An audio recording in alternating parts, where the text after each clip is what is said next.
Now, Lebanon is bracing for Israeli attacks today following a rocket strike in the Israeli-occupied Golan Heights over the weekend that killed several teenagers and children. Julia Chapman is in our London bureau tracking these details for us. Julia, all eyes right now on a possible Israeli retaliation. What are you hearing?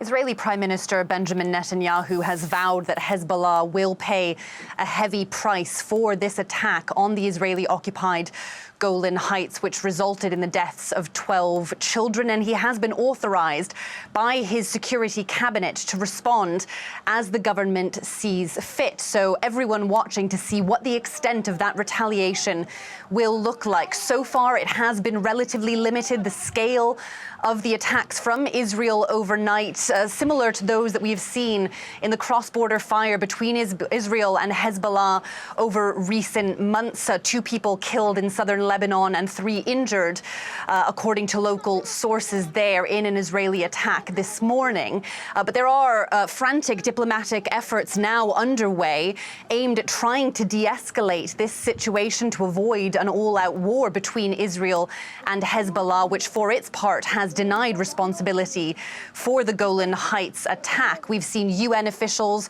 urging both sides to exercise restraint.